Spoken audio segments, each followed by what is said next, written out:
Ya, kita sekarang bahas mengenai tapera ya, yang kemarin rame, tapi udah ditunda sih sama Pak Basuki sama Bu Sri ya, karena memang banyak sekali polemiknya ya untuk tapera ini.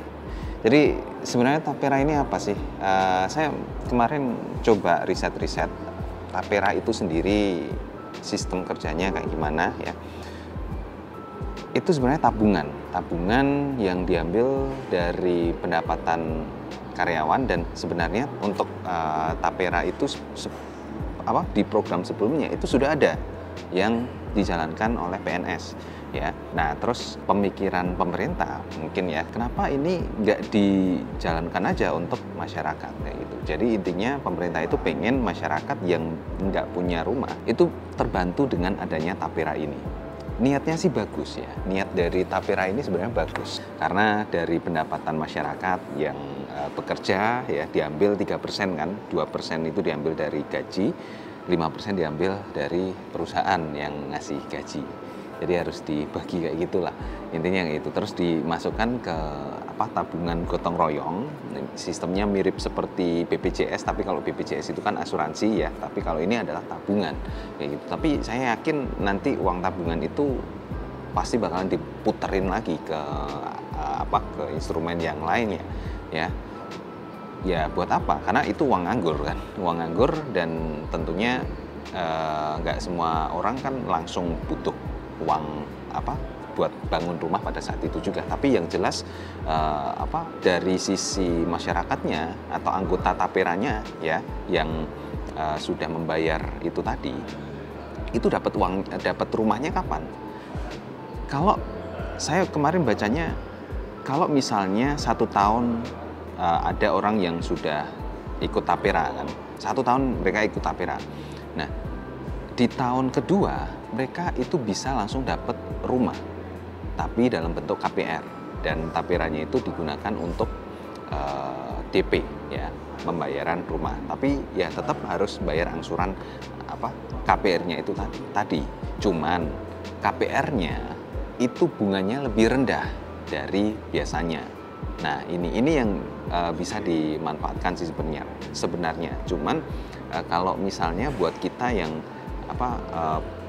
pengen rumah kedua atau rumah ketiga dan seterusnya, memanfaatkan tapera kayak gini, ya itu kan kurang etis ya.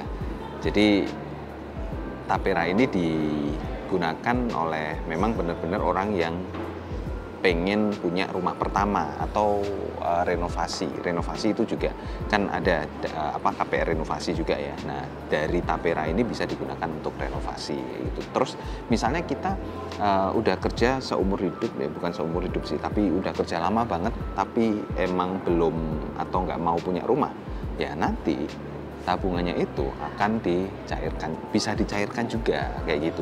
Itu kayak memang sifatnya sebagai tabungan ya. Dan di sini kok saya jadi kayak mempromosikan tapera ya, tapi ada sisi negatif yang saya nggak setuju dari tapera itu ya. Jadi sisi negatifnya adalah pemerintah itu mewajibkan seluruh karyawan swasta untuk ikut tapera. Nah, ini adalah sisi negatifnya yang saya nggak suka, dimana sebenarnya tidak semua orang itu mau untuk bangun rumah misalnya ya, mau untuk punya rumah ya. Memang sebagian besar orang pengen punya rumah kan, punya rumah tetap, tapi ada beberapa orang yang pengennya itu nomaden ya, mereka bisa sewa dari sini ke sana dan pindah-pindah dan lain-lain sebagainya, kerjanya pun juga nomaden itu. Jadi orang-orang seperti itu kalau diwajibkan ikut tapera ya nggak mau dong otomatis.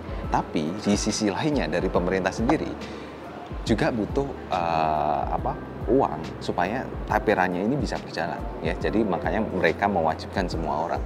Nah, ini jadi buah si malakama. Tapi langkah dari Pak Bas dan juga Bu Sri ya yang merepresentasikan pemerintah sebenarnya untuk menunda tapera ini sudah benar sebenarnya, karena kalau kita lihat dari kemampuan masyarakat itu sendiri, masyarakat Indonesia sendiri untuk ikut tapera itu masih belum mampu ya, karena pendapatan masyarakat Indonesia masih tergolong rendah seperti itu. Jadi kalau kita ikuti perkembangan mengenai tapera ya oke lah ya, karena memang sudah ditunda, jadi ya nggak masalah kayak gitu ya. Kira-kira gambaran mengenai tapera seperti itu. Mungkin next time saya mau cari narasumber lain lagi ya untuk membicarakan mengenai tapera ini. Kalau dari sisi finansial sih bagus ya, dari sisi finansial sih bagus, karena teman-teman jadi dipaksa untuk menabung ya. Tapi kalau dari sisi demokratisnya ya enggak sih ya, karena itu semuanya dipaksa gitu ya. Ya kalau kita emang butuh rumah ya, atau kalau kita emang keberatan untuk membayar 2,5% dari pendapatan kita tersebut untuk dimasukkan ke tapera ini, kalau kita nggak keberatan sih nggak masalah ya. Tapi kalau keberatan ya akan jadi polemik lagi kayak gitu. Nah, kira-kira seperti itu teman-teman untuk penjelasan mengenai tapera ya. Semoga kedepannya kebijakan mengenai tapera ini jadi lebih diterima lagi lah oleh masyarakat ya. Dan mungkin buat teman-teman yang pengen rumah, saya juga sudah jelaskan bagaimana cara mendapatkan rumah ya, cara punya rumah di video sebelumnya. Teman-teman bisa tonton saja di video saya yang itu gitu ya. Terima kasih teman-teman, sampai ketemu di video-video selanjutnya. Bye bye.